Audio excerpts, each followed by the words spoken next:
The crisp winter air fills the lungs of a determined 11-year-old Patrick Roy as he stands in his makeshift goal. Steam rises from his breath into the cold Quebec night. The backyard rink, carefully maintained by his father Michel, glows under the porch lights. Snow banks pile high around the edges, nature's boards for this humble arena. Young Patrick drops into his stance, knees bent, glove ready. His eyes lock onto the puck as his older brother shoots again and again. The sound of rubber hitting wood echoes through the quiet neighborhood. Some shots get through, but Patrick doesn't quit. He gets up, adjusts his position, and faces the next shot. This is where the legend begins. In the working-class neighborhood of Saint Foy, Quebec, hockey isn't just a game, it's a way of life. The local arena becomes Patrick's second home. While other kids dream of scoring goals like Guy Lafleur, young Roy has different heroes. He watches Montreal Canadiens goalie Ken Dryden on TV, studying every move, every save. The way Dryden controls his crease fascinates Patrick. This is what he wants to be. At 14, Patrick joins the Granby Bisons of the Quebec Major Junior Hockey League. He's younger than most players, smaller too, but there's something different about him. While other goalies stay on their feet, Roy experiments with a new style. He drops to his knees more often, creating a wall with his leg pads, the beginning of what will become known as the butterfly style. Coaches try to change him, tell him to play a more traditional standing style. But Patrick sees something they don't. When he's down on the ice,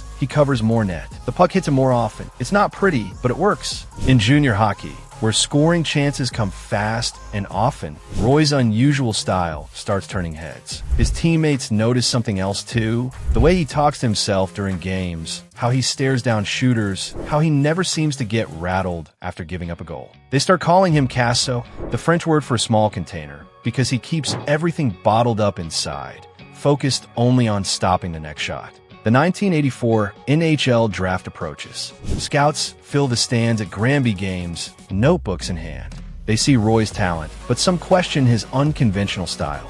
Will it work in the NHL? Can he handle the pressure of professional hockey? The Montreal Canadiens, the team Roy grew up watching, see past the doubts. They select him in the third round, 51st overall. This is where the transformation begins. From a backyard dreamer to a professional prospect. The boy who spent countless hours on that family rink in Quebec City is about to step on a hockey's biggest stage. But first, he needs to prove himself in the minors to show that his butterfly style isn't just a junior hockey gimmick. The path to becoming the king of the crease starts here, with a young goalie who dares to be different. The famous Montreal Forum buzzes with energy as a 20-year-old Patrick Roy steps onto its sacred ice for the first time. The red, white, and blue of the Canadiens jersey sits perfectly on his shoulders. This isn't just any NHL debut. This is a Montreal kid playing for the team he grew up worshiping. Roy's first season starts quietly. He's the backup learning the NHL game. But when injuries strike the team's starting goalie, Roy gets his chance. He doesn't just play well, he becomes unbeatable. Night after night, he frustrates the best shooters in hockey. His butterfly style, once questioned by scouts, now makes veteran players shake their heads in disbelief.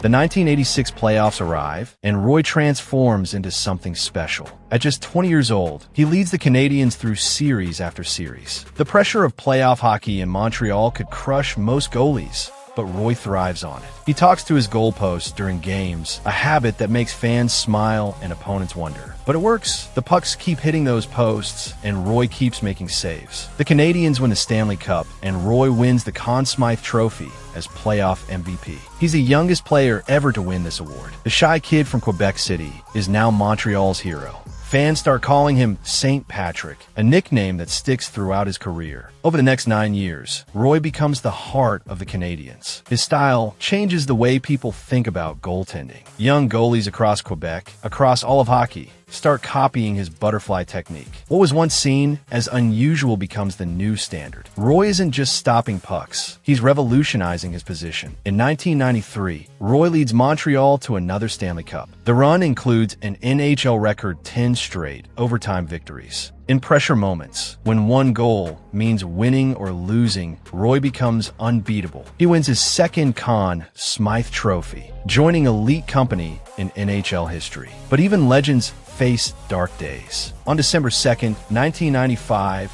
everything changes. During a game against the Detroit Red Wings, Roy gets left in net during a tough game. He feels disrespected by head coach Mario Tremblay. After allowing 9 goals, Roy finally gets pulled. He walks past Tremblay and tells team president Ronald Corey, "This is my last game in Montreal." The moment shakes the hockey world. Roy, the hometown hero, demands a trade. 4 days later, the unthinkable happens. The Canadiens trade Patrick Roy to the Colorado Avalanche. The king of the Crease leaves his kingdom, but his story isn't over. It's about to enter a new chapter in the Rocky Mountains. The cold mountain air of Denver greets Patrick Roy as he arrives in his new home. The Colorado Avalanche, a team in their first season after moving from Quebec, just landed one of hockey's greatest goalies. Roy steps into a locker room filled with young stars like Joe Sakic and Peter Forsberg. This isn't just a fresh start.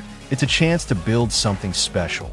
Roy wastes no time showing Colorado fans what Montreal fans already knew. His butterfly style, now perfected through years of experience, seems even better in the mountain air. The Avalanche, already a good team, become nearly unbeatable with Roy in net. They surge through the regular season and into the 1996 playoffs. The playoffs bring out the best in Roy. He plays with the same fire that won him 2 Stanley Cups in Montreal, but now there's something more, a desire to prove that the Canadiens made a mistake. Each save, each win, feels like a message to his old team. The Avalanche march through the playoffs, and Roy leads them to the Stanley Cup in their first season in Colorado. In Denver, Roy finds more than just hockey success. He becomes a teacher, sharing his knowledge with young goalies. His butterfly style spreads throughout the league, and soon nearly every NHL goalie uses some version of Roy's technique. The position is changing, and Roy stands at the center of this revolution. The 2001 season brings Roy's biggest challenge yet. The Avalanche are favorites to win the Cup, but Roy's teammate, Ray Bourque,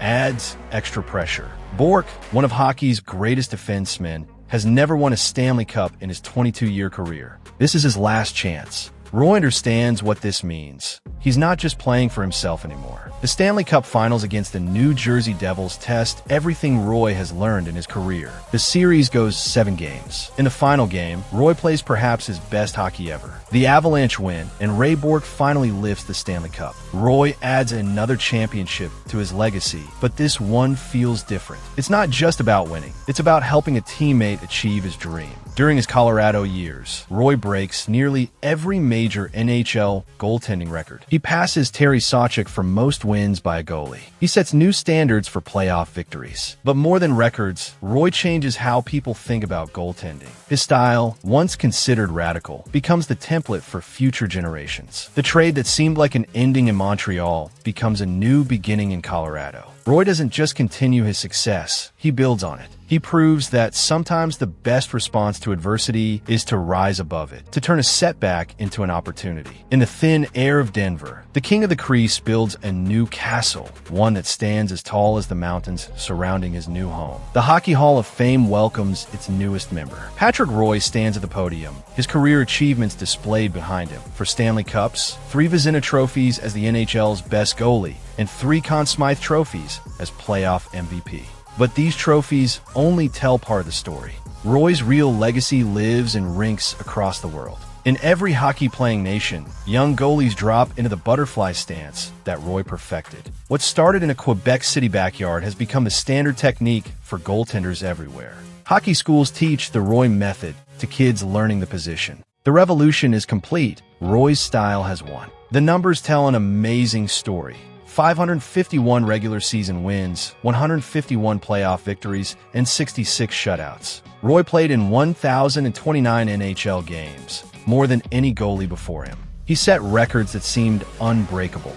But even these impressive statistics don't capture his full impact on hockey. In retirement, Roy turns to coaching. He starts with the Quebec Remparts in junior hockey, the same level where he began his own career. He brings the same intensity to coaching that he showed as a player. His players learn about more than just stopping pucks. They learn about preparation, mental toughness, and handling pressure. The Colorado Avalanche, the team where he finished his playing career, calls him back as head coach. Roy approaches this new challenge the same way he approached goaltending, with total dedication. He shows that great players can become great teachers, passing their knowledge to the next generation. Today, every NHL game shows Roy's influence. Goalies use his butterfly style. They handle the puck behind the net like he did. They talk to their goalposts for luck.